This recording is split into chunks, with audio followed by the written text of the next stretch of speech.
बच्चों अस्सलाम वालेकुम वरहमतुल्लाहि वबरकातुहू। आज मैं अपनी मम्मा के पास कुरान पढ़ूंगी। प्यारे बच्चों, आप लोग भी, मुझे उम्मीद है आप लोग भी अपनी मम्मा के पास शौक से कुरान पढ़ते होंगे।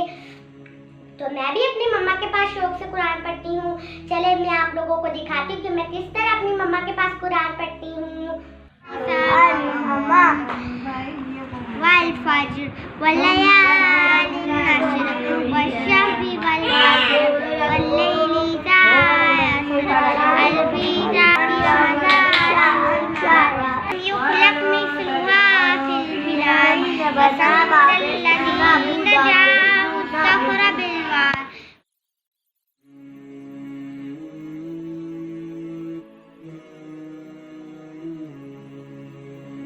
प्यारे बच्चों, अब आप लोगों ने देखा मैं अपनी मम्मा के पास किस तरह कुरान याद किया।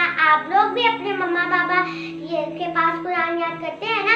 अगर जो बच्चा कुरान नहीं याद करता ध्यान से और उसे शौक से नहीं पढ़ता, ये तो बहुत ही ज्यादा बुरी बात है, बहुत ज्यादा। इससे अल्लाह ताला भी नहीं खुश होता आप लोगों से। प्यारे बच्चों, इसलिए आप लोग खुश होकर कुरान पढ़ा करें और प्यार से कुरान पढ़ा करें। इससे आप लोग, अल्लाह ताला भी आपके से खुश होगा, आपके मम्मा पापा भी आपके से खुश होंगे। मैं आपके लिए नेक्स्ट वीडियो में मिलूंगी। फिर हमारे और आप मेरे चैनल को लाइक शेयर सब्सक्राइब जरूर कीजिए।